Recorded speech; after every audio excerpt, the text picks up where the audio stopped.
guys, so today I'll be teaching you how to make these handmade papers, and for that you need water, some cutouts of paper, and then soak it for 1 to 2 hours and then grind it into a fine pulpy paste.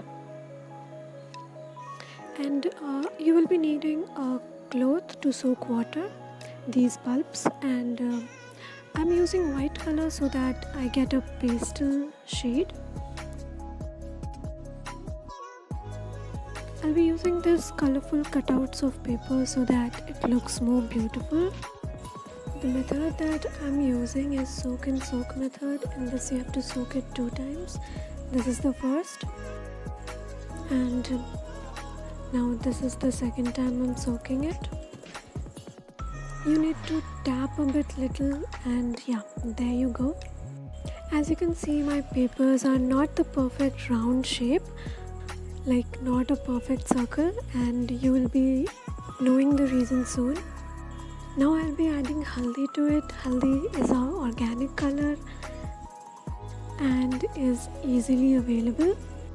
And now some colorful threads that will give it beautiful texture and color. I've used the same method. Okay, now as I said, the reason I'm not getting the perfect circle is, as you can see, like there is some extra glue over there, so that is actually blocking the circle, like not the circle but blocking it to be the perfect one. And yeah, I won't be throwing the yellow water because I'll be using it for later. So now I'll be adding some red color to it, and again those pulps.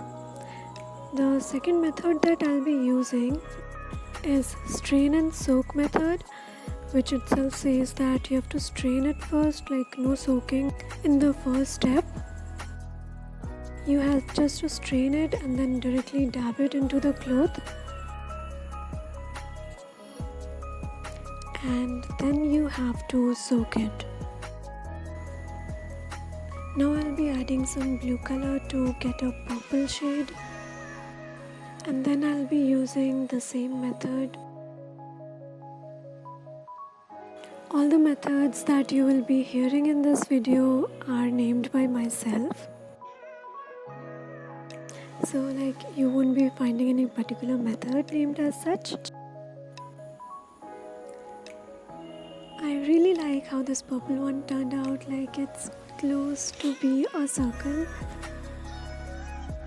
Okay, so now I'll be adding that leftover yellow color to make it a brown color, because wasting is never an option. Now just soak it a bit.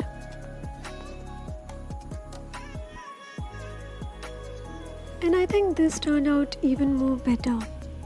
And now my brother is also into experimenting. He's like, I'll be doing a new method that is strain and strike. And I'm like, bhai, there's no way it's gonna work. But then again, he proved me wrong, like, you'll be seeing it in a bit. See, it's the perfect circle. And I'm like, literally what I was doing in all this time. So these are my final papers, left it for drying. I will be drying it overnight under the fan.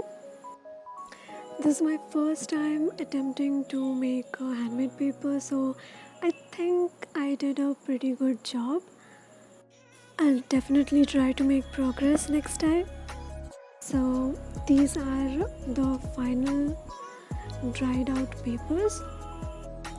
I will definitely be using it in some of my craft works.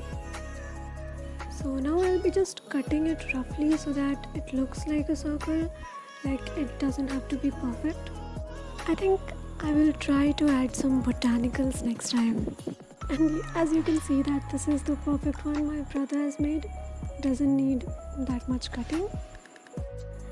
So yeah, thank you for watching and I hope you enjoyed it.